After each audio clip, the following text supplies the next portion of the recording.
Today in our initial Carter Logistics podcast, we would like to talk about the concept of lean manufacturing, specifically what it is and its benefits for manufacturing and supply chain management. As you may or may not be aware, Carter's core service model, the shared milk run, has been instrumental in enabling customers to achieve success in achieving lean initiatives. And we hoped that by listening to this podcast, you gain additional insight as to possible implementation and successful utilization of its principles. To help with this conversation, I've asked one of our sales managers, John Willman, to share some of his experience and knowledge based with us. John, I'd like to kick it off with asking you to tell us a little about yourself. Thanks, Brian. I'll make this brief as I don't want to lose our listeners within the first 2 minutes of our initial podcast. But I've worked in transportation logistics for the majority of my career, better than 25 years. I've worked both on the agent or forwarding side, as I started my career with C.H. Robinson, was there for about 6.5 years, and later worked as a logistics manager for Siva Logistics as well. Have also worked on the customer side of the aisle, working as transportation manager for Remy International, which is now Borg Warner, and director of domestic logistics for Red Cats USA, which is now Full Beauty Brands. Full Beauty Brands is a global importer of plus-size apparel. For the last 8 years, I've worked as sales manager for Carter Logistics, an asset-based logistics company headquartered in Anderson, Indiana, which predominantly serves the automotive industry. Probably 90 to 95% of our clients are automotive. Thanks for sharing that with us, John. For those who may not know, can you give us a brief insight as to what lean manufacturing is?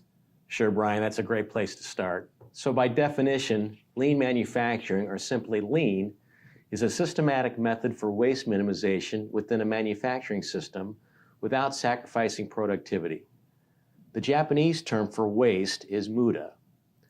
Lean also takes into account waste created through overburden and waste created through unevenness in workloads. Awesome. Can you share some of your experiences with lean manufacturing and its impact on an organization? Where and how did you see it work? Great question. So my focus and understanding on the benefits of lean began with my work experience at Remy International. This was about 20 years ago, and at that time, Remy was highly leveraged with significant debt. So more effective inventory control was critical for better cash flow, and that was how we managed our supply chain. It was incredibly challenging because of Remy's global supply base and extended supplier lead times, but given our financial situation, it was all hands on deck within every department to reduce inventory and increase cash. We were incredibly successful because of our organization's commitment, especially from our top leadership down. Another more recent example I have came with working with Carter clients over the past several years. I enjoyed working with 2 separate accounts, both of whom had backup warehouses within 2 miles of their main production facilities. In essence, their material ordering strategy was to order just in case versus just in time, essentially always keeping additional inventory in reserve. Carter collaboratively aided and assisted these organizations in level scheduling practices, and in both cases, the additional facilities were eliminated. So in terms of the overall lean benefits, in the Remy example, inventory reduction and cash flow increases were realized. In the Carter example, not only inventory reduction and cash flow increases were realized, but additional profitability was realized as well, as we eliminated warehousing expenses, facilities, labor, shuttle expenses, etc. Now, Brian, I think it's important to mention that this example is not a memo or public service announcement against warehousing, nor does using lean in all cases guarantee the elimination of warehousing. I think we, both Carter and our customers, are very fortunate in this example. In these examples, you mentioned inventory as well as expense reduction benefits. Are there others? There are. Brian, conceptually, the benefits of lean are very simple. Anytime you eliminate waste or non-value added activity, you increase the efficiency of your process. As a result, you gain improved productivity, improved quality, and maybe most importantly, improved profitability. Additional savings come in the areas of floor space, labor, returnable container management, and a fewer number of expedites.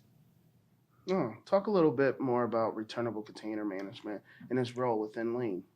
Certainly. Returnable containers enable improved trailer utilization within the network as they are typically stackable. They also, when managed properly, eliminate the need for corrugated packaging and the related labor expenses associated with it.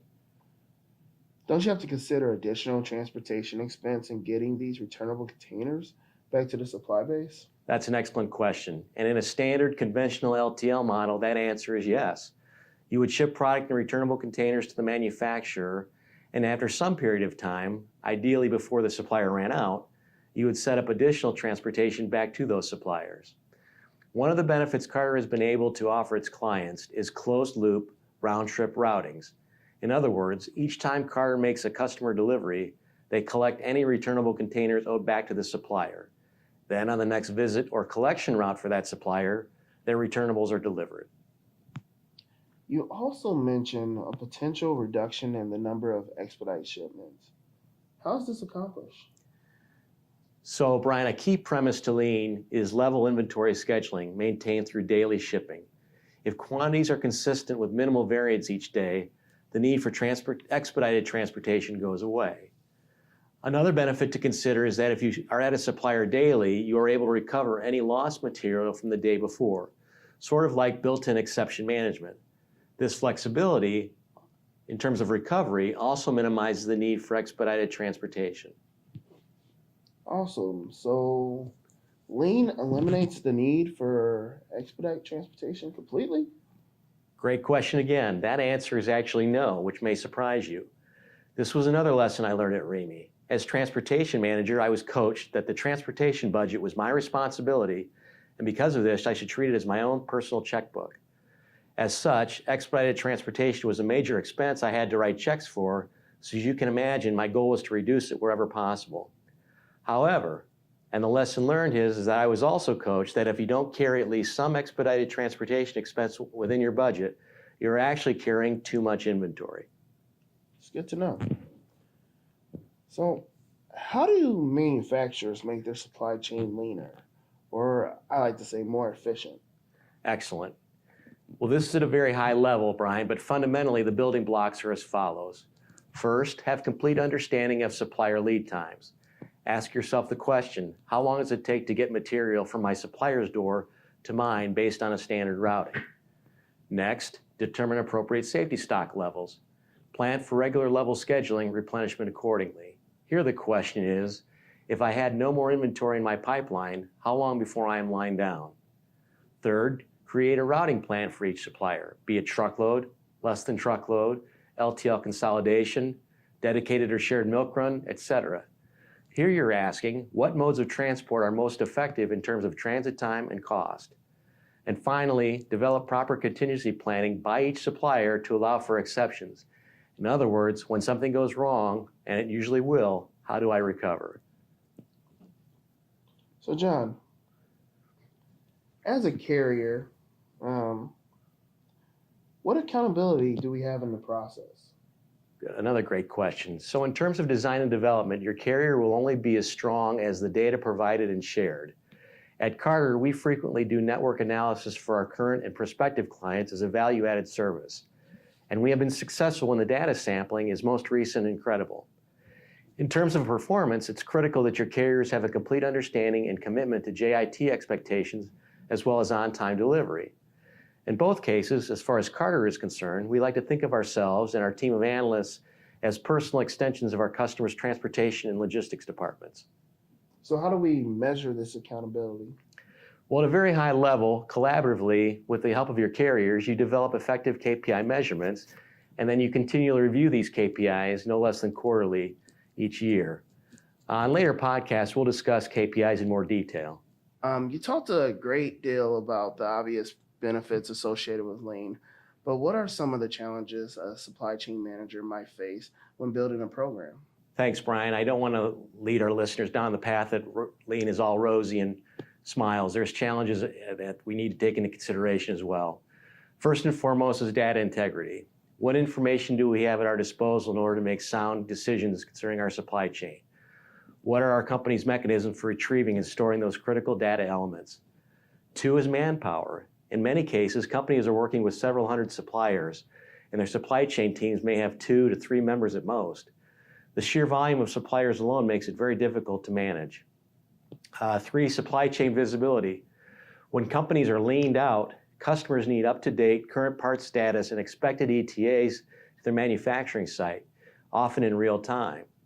Here are the challenges of the delivery of this information. Is this something that you have at your disposal, or can your carriers help to provide this? And again, effective KPI analytics. Am I effectively measuring and ultimately improving my performance? Am I successfully on the road to continuous improvement? So my big question is, every day I hear something about driver shortage. Right. It's no secret that there's a driver shortage out there. It's hard to get butts in the seat, they like to say. So does lean manufacturing have any impact, positive or negative, on current driver shortage in our industry? I don't think, Brian, you can say there's a direct correlation to lean and curing the driver shortage ills. But I can speak to the attributes of the Carter Milk Run model, and that it is certainly driver friendly. Carter enjoys driver turnover rates of about a third the national industry average for truckload service providers, roughly 30%. Several reasons contribute to this, and there are others as well. But some key ones are regular static route designs, consistency of those routes. Stop and wait times are reduced due to the tight schedule and reduced window times. Drivers are home every night. They're typically able to complete their routes, their collection routes, within about 10 hours. And overall, the shorter length of haul, more regional focus is less taxing on the drivers personally. It's easier. Again, we will talk about Carter driver recruiting and retention practices in future podcasts. Thanks. John, I want you to picture this. It's hard to picture, but I'm a supply chain manager. That is hard to picture. How can I determine if my organization is a good candidate for lean? And if so, how lean am I? Great question, Brian. Perfect way to conclude the podcast. So as a supply chain manager, I would ask the following questions, or would have more or less a checklist of categories which determine my levels of lean proficiency. So here are a few. These aren't all, but here are a few we can just review. One, how many LTL deliveries do I receive on a daily basis?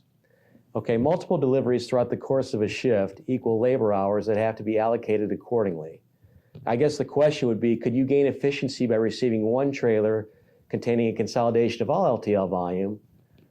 And in that regard, you would free up labor expense to be reduced or utilized elsewhere.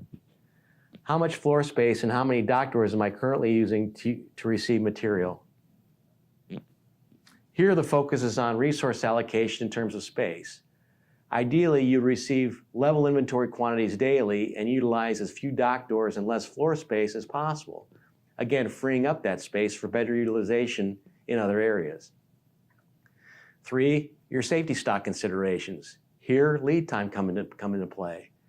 If my supplier lead time is 15 days and I'm carrying 20 days of safety stock, I have an extra 5 days worth of inventory on hand, or potentially too much inventory. If I'm carrying only 10 days of inventory, then I would be considered 5 days short of inventory. I would be short 5 days worth of inventory. My expedite frequency. If I'm expediting more frequently than not, I'm likely not carrying enough inventory. If I never expedite, remember the REMI lesson, I'm likely carrying too much inventory. Do I ship in returnable containers? If I am, my trailer utilization objectives are met and my transportation expense is optimized. If not, utilization suffers as I may be forced to single stack material. Also, I'm likely shipping in corrugated packaging, which adds extra expense into the process in terms of materials and labor. How much inventory do I currently warehouse? Again, some warehousing is necessary in some supply chains, but anytime you can eliminate that need and make your inventories more lean and efficient, that need goes away. And finally, how do I measure the efficiency of my supply chain? We've talked about this a lot throughout the podcast, but again, the effectiveness of my key performance indicators, and are they leading me toward continuous improvement? If not, I need to update my variables to measure. So Brian, based upon gathering this information and research, you'll have a pretty good idea of how far along you are on the lean journey and how far you have to go. Well, thank you, John. That was some great information you shared with us. If our listeners have follow-up questions, how can they reach you? Sure. So my contact information is as follows. My email address, john.willman, Willman, at carter-logistics.com. My cell phone number, 317-658-8190. And for more information concerning our shared milk run model and its utilization, please visit our website at www.carter-logistics.com. John, I really want to thank you for taking time out of your busy schedule to come and talk to me about this and learn a lot. I did. You're more than welcome, Brian. The pleasure was all mine. Thank you. Yeah, and to all of our listeners, I hope this podcast gave relevant information regarding leaning your supply chain. And like I said, if you have any questions, feel free to talk to John Willman. He gave you his contact information, and hopefully you tune into our future podcast. Thank you.